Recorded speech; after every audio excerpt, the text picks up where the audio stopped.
Hi friends, welcome to லட்சம்ஸ் recipe. இன்றைக்கி நம்ம சேனலில் கேரட் அல்வா செய்ய போகிறோம். எப்படி செய்யறதுன்னு பார்க்கலாம் வாங்க.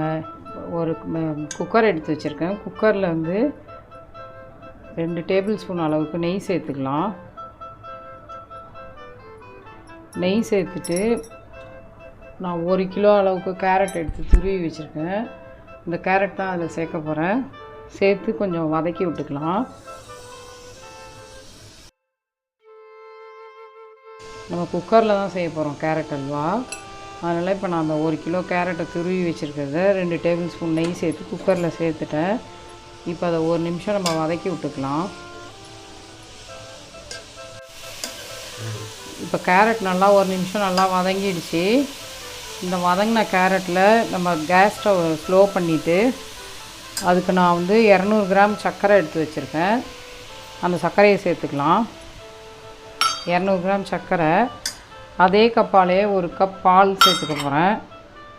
நம்ம க்ரீம் மில்காக இருந்துச்சுன்னா நல்லாயிருக்கும். அதே மாதிரி திக்காக உள்ள பாலாக பார்த்து 1 கப் சேர்த்துக்கோங்க. 200 ml அளவுக்கு பால் சேர்த்துக்கோங்க.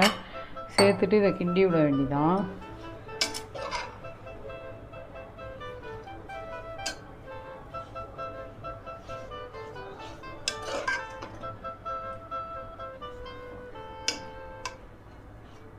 ஒரு கிலோ கேரட்டுக்கு 200 கிராம் சர்க்கரை சேர்த்துருக்கேன். அதேமாதிரி 200 ml பால் சேர்த்து இப்போ குக்கரை மூடிடலாம். மூடிட்டு 2 விசில் வச்சு எடுத்துக்கலாம். நம்ம 2 விசில் வச்சு எடுத்தாச்சு. வெயிட் ரிலீஸ் பண்ணிவிட்டேன்.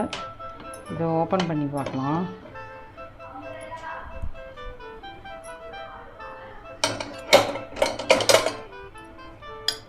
இப்போ நம்ம இதை வந்து கடாயில் கூட பண்ணலாம். கடாயில் பண்ணோன்னா கொஞ்சம் லேட் ஆகும் நம்மளுக்கு. அது வெந்து அப்புறம் அடி பிடிச்சிக்குமோன்னு சொல்லி நம்ம ஸ்ட்ரெயின் பண்ணிட்டு இருக்கணும். இப்போ இது கவலையே பட தேவையில்லை. குக்கரில் ஈஸியாக வச்சிட்டோம். நல்லா வெந்துருச்சு.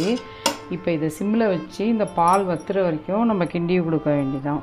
இப்போ ஸ்டவ் ஆன் பண்ணிக்கலாம். ஸ்டவ் ஆன் பண்ணிவிட்டு இப்போ சிம்மில் வச்சிடலாம். வச்சுட்டு இதை நல்லா இப்போ நல்லாவே வெந்துருக்கு. அது 2 விசில் வச்சதில் லைட்டாக மேஷ் பண்ணி விட்டுக்கலாம். வேணா இல்லை உங்களுக்கு அப்படியே பிடிக்கும்னாலும் நீங்கள் அப்படியே வச்சு கிண்டி எடுத்துக்கலாம்.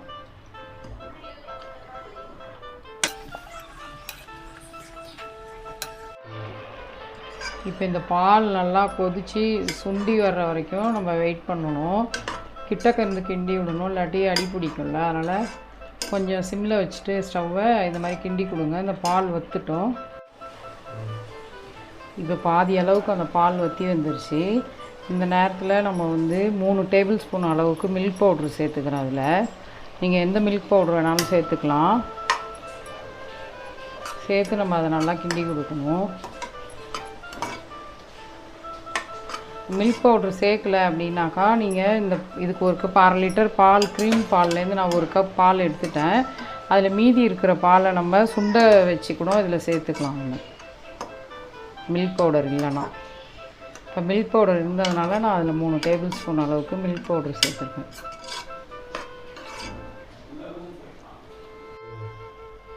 இந்த கேரட் பாலில் வெந்து அந்த பால்லாம் நல்லா வற்றிடுச்சு. இதில் நான் ஒரு 3 டேபிள் ஸ்பூன் பால் பவுட்ரு சேர்த்துக்கிட்டேன். அதெல்லாம் இதில் சேர்த்து மிக்ஸ் ஆகி நல்லா வந்து அல்வா கிண்டி வந்துருச்சு. இப்போ இதை எடுத்து பக்கத்தில் வச்சுட்டு இந்த மாதிரி கட் பண்ணி வச்சுருக்கிற முந்திரியும் பாதாம் கட் பண்ணி வச்சுருக்கேன். ஒரு 10 பாதாம் 10 முந்திரி இதை நெய்யில் பொரித்து இதில் சேர்க்கணும். இப்போ இதில் ஏலக்காய் 5 வந்து சர்க்கரை 2 ஸ்பூன் போட்டு மிக்சியில் பவுட்ரு பண்ணி வச்சுருக்கேன். அதை அதில் சேர்த்து இப்போ கிண்டிக்கலாம்.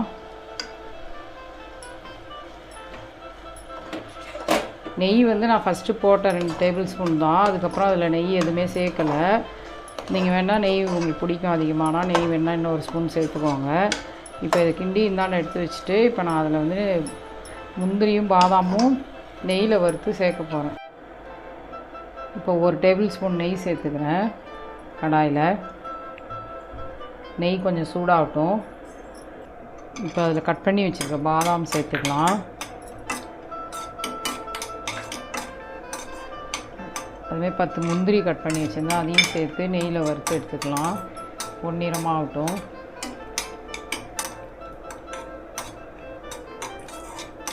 நல்லா பொரிஞ்சிருச்சு பாதாம் முந்திரி. இப்போ அதை எடுத்து நம்ம செஞ்சு வச்சுருக்க அல்வாவில் சேர்த்துடலாம். கேரட் அல்வாவில்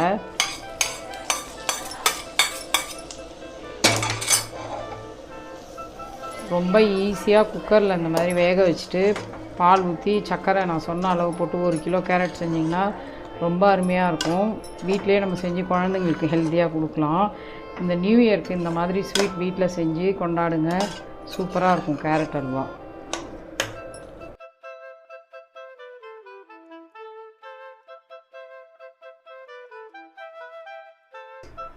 இப்போ கேரட் அல்வா ரெடி ஆகிடுச்சு. இந்த மாதிரி கேரட் அல்வா நீங்களும் நியூ இயருக்கு செஞ்சு என்ஜாய் பண்ணுங்கள். சூப்பராக இருக்கும். லட்சம்ஸ் ரெசிபியை லைக் பண்ணுங்கள், ஷேர் பண்ணுங்கள், சப்ஸ்கிரைப் பண்ணுங்கள். தேங்க்யூ.